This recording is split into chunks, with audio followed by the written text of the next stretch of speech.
Muito bom dia, meus irmãos, meus amigos do canal. Bom dia para você também, que está aqui pela primeira vez. Que tenhamos um dia cheio de paz e de luz. Hoje nós vamos fazer aquele estudo que vocês já conhecem, não é? Perguntas e respostas. São questões que são nos endereçadas aqui pelo canal. E hoje nós vamos, com o olhar espírita, responder a cada uma dessas questões. Espero que vocês gostem desse estudo também.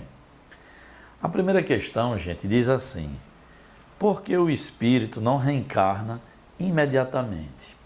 Vejam, a regra é que o espírito leve um tempo na pátria espiritual até poder reencarnar. Mas há exceções que nós vamos falar daqui a pouco. Os espíritos dizem assim: pelo estudo da doutrina, nos colocamos ainda como espíritos imperfeitos. Dessa forma, já estudamos isso aqui no canal. O retorno para a vida espiritual acontece de maneira gradual, não é?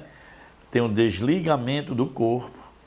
Na pátria espiritual, o espírito entra em grau de repouso, depois o despertar na nova vida, o exame das últimas experiências terrenas, a tomada de consciência do tempo perdido, muitas vezes, em atitudes menos dignas e menos relevantes, não é, para o espírito. Vem ainda o planejamento da próxima encarnação, além do aprendizado na pátria espiritual. Então veja quantas etapas passa o espírito que desencarna até poder voltar a reencarnar para uma nova oportunidade, para um novo recomeço, para fazer melhor na encarnação do que fez na última. Então, por aí, nós já compreendemos que cada etapa dessa leva tempo e o espírito precisa, então, preparar-se devidamente com o apoio da equipe espiritual para poder planejar e reencarnar em nova oportunidade. Agora, existem exceções quando é extremamente necessário para o espírito. As equipes responsáveis pelo processo reencarnatório providenciam, sim, o retorno quase que de imediato a esses espíritos. Como também um espírito que venha em missão, já tem um grau mais elevado, ele pode sim nem se demorar na pátria espiritual e já ter as condições necessárias para o reencarne quase que de imediato. Então espero ter atendido a pessoa que fez essa pergunta, porque esse entendimento é interessante. Nós estudamos aqui vários depoimentos de espíritos felizes, medianos, sofredores, e vimos sim que esse tempo na pátria espiritual também serve para que o espírito então possa adquirir mais conhecimentos, ele tome mais consciência de que poderia ter feito às vezes uma existência melhor, com mais proveito dentro da reencarnação. E tudo isso é por bondade divina que é feito, não é? Então, esse planejamento acontece e o espírito realmente, em grande maioria, leva um tempo para poder reencarnar e não reencarna imediatamente. Então, vamos para a próxima questão, que diz assim: o que chamam de reencarnação compulsória? É uma ótima pergunta, não é? É um termo que se usa dentro do processo reencarnatório, que diz aquela reencarnação obrigatória. Por isso que diz, é compulsória, independe da vontade do espírito. Mas vamos entender aqui o que é essa reencarnação compulsória e por que acontece.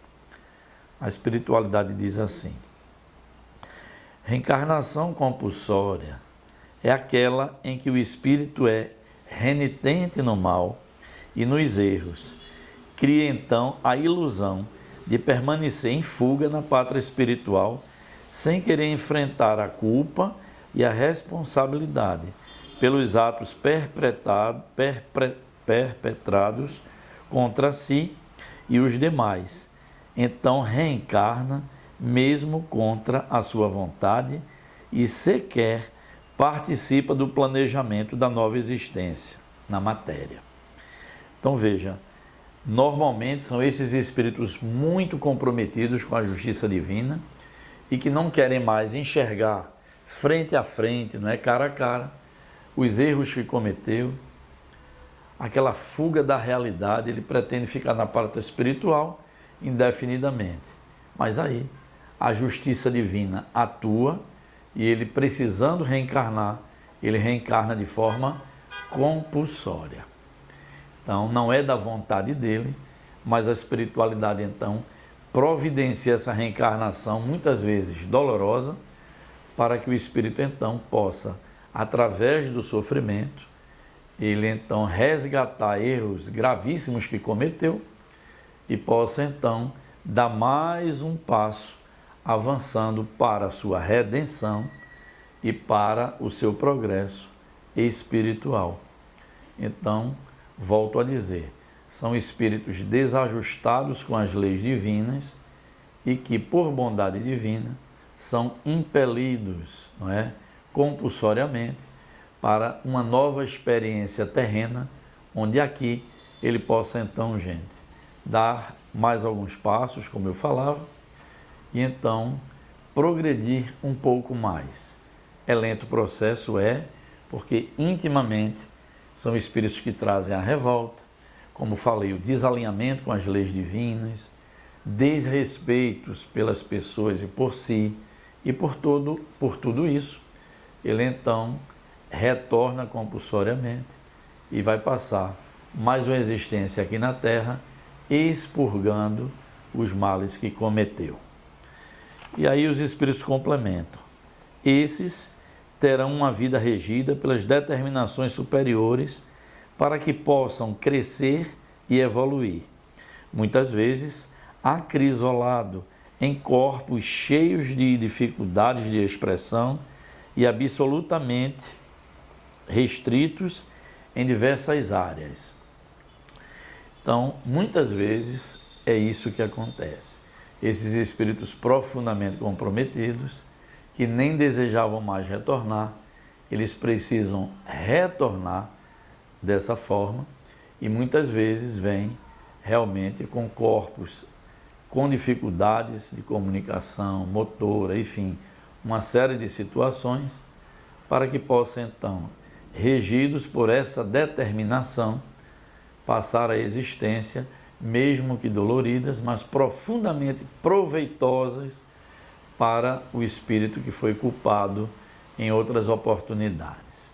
É aquilo, gente. Deus não nos condena eternamente e sempre vai nos conceder oportunidades. Agora, obviamente, terão esses espíritos uma vida ajustada ao seu grau de rebeldia, de desajuste com as leis divinas, que acreditam ainda no mal, no desrespeito aos seus semelhantes. Então, realmente, são reencarnações muito duras, mas profundamente proveitosas para o espírito. Que olha sem ter a compreensão da doutrina, vai dizer, muitas vezes aquela existência para que ele mal se expressa, fica ali no cantinho dele, mas ali, gente, como nós falávamos, é o retempero da alma, né? É a possibilidade que tem o espírito rebelde de, estando numa situação mais complexa aqui no mundo material, dali ele tirar proveito e não mais expandir os seus defeitos, nem expandir as suas inclinações. Ali, pela disciplina da determinação divina, ele então vai passar uma existência atendendo não a sua vontade, mas a vontade superior. Espero que tenha esclarecido bem essa questão que nos foi formulada e que é muito importante. Reencarnação compulsória. Vamos lá. Terceira questão. O que é o umbral e onde se localiza? É uma boa pergunta, não é, gente? Nós já vimos em várias obras espíritas, principalmente nas obras de André Luiz, que narra muito bem a nossa vida no mundo espiritual, ele falando dessas regiões dificílimas, sim, agora, onde se reúnem os espíritos profundamente comprometidos. Mas vamos ver aqui o que diz a espiritualidade de uma forma mais clara e mais precisa. Umbral são regiões de dor e sofrimento, plasmadas pelas criaturas endividadas perante as leis divinas e que obrigam e abrigam mentes profundamente arraigadas no mal e antagônicas a qualquer tipo de arrependimento. Então, esses espíritos que são desligados das leis divinas, como diz aqui, arraigados no mal e são aversos a qualquer tipo de arrependimento. São esses espíritos que normalmente habitam nas regiões umbralinas, reuniões na pátria espiritual, plasmada pelas mentes mais doentias, mais comprometidos com a justiça divina e que são frios ainda, não têm nenhum sentimento, podemos dizer assim, muito menos o desejo de arrepender-se. Por quê? Porque ainda são mentes adoecidas que se completam no mal profundo. A espiritualidade diz assim: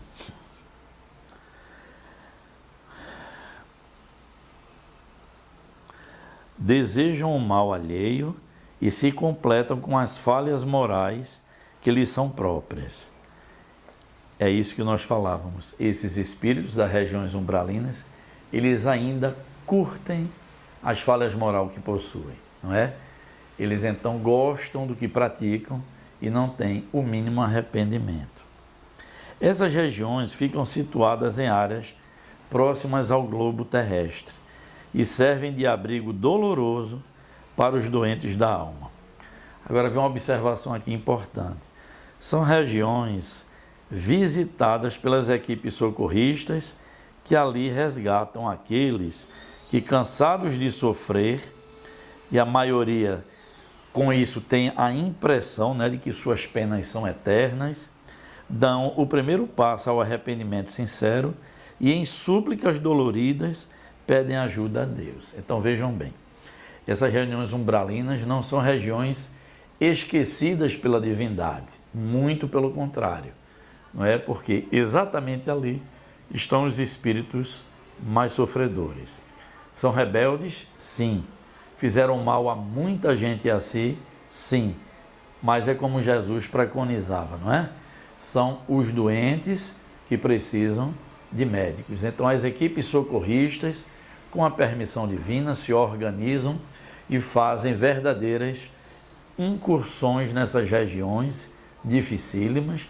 E aí, obviamente, essas equipes espirituais de socorro precisam ser muito bem treinadas, muito bem preparadas por conta das vibrações profundamente densas e dolorosas nessas regiões. Então eles plasmam um ambiente muito sujo, com muita lama, com muita dor, com muito sofrimento. E é essas regiões que são visitadas pelas equipes socorristas a resgatar quem? Aos espíritos que, cansados de sofrer, cansados de se mobilizar no mal, começam a arrepender-se com sinceridade e de uma forma muito dolorida, fazem a sua oração e clamam pela ajuda divina. E ora, obviamente, Deus não falta nem nos falha nunca. Percebendo um coração arrependido sinceramente, manda que a equipe socorrista o resgate para começar um processo de recuperação nas colônias espirituais. Então, espero que tenha atendido ao questionamento do irmão que nos endereçou essa questão tão importante. Quarta questão do nosso dia aqui de estudo. Li que o espírito não regride, mas pode se endividar mais? Veja que questão inteligente, importante. Ele diz que leu que os espíritos não regridem, ou seja, o espírito é sempre do ponto em que parou para frente, não é? Ele não retroage. Aí ele diz, mas o espírito, mesmo estando no ponto daqui para frente, ele pode se endividar? Essa questão é muito boa porque muitas pessoas confundem, não é?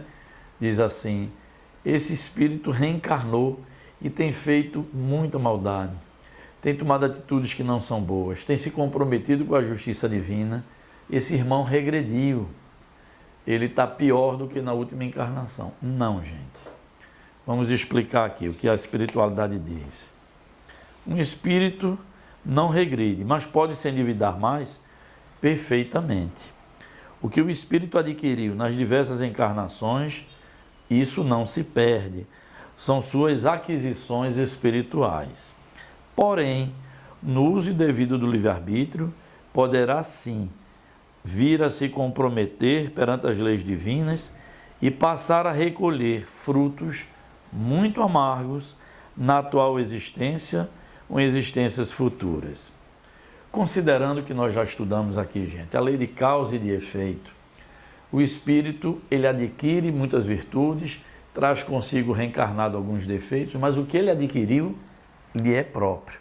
Ele não vai regredir. São conquistas que ele realizou. Mas, como nós somos ainda espíritos imperfeitos, podemos sim nos perder em alguma existência, não é? Pelo livre-arbítrio, arrastado por algumas vibrações não positivas, a gente termina cedendo e fazendo escolhas mal feitas e se comprometendo perante a justiça divina novamente. Ou seja, atraindo para si questões que não estavam nem planejadas para a sua encarnação, mas que nós atraímos aquilo que vibramos e aquilo que fazemos. Somos incursos todos na lei de causa e de efeito. Então o espírito sim pode, mesmo já tendo adquirido um bom cabedal espiritual, em determinada existência, ele então dar vazão a outras inclinações e passa novamente a se comprometer. Mas é uma questão muito boa que não foi endereçada e eu aproveito essa última questão para agradecer a vocês a participação no canal. Nos ajudem, não é? A passar de 2.000 inscritos, estamos com uns 1.700, vamos divulgar outros corações e vou pedir mesmo, gente, dê o seu like, dê o seu joinha aqui no canal. Quando eu terminar esse estudo, aqui do lado direito vai aparecer a sugestão de um novo estudo e desse lado vai aparecer um círculo com a nossa imagem e você clicando nessa imagem é direcionado para a inscrição no nosso canal. Expliquem isso às pessoas também. Desejo a todos uma semana de muita paz, de muita luz, de muito entendimento e Deus permitindo, sábado que vem estaremos aqui juntos novamente. Paz a todos.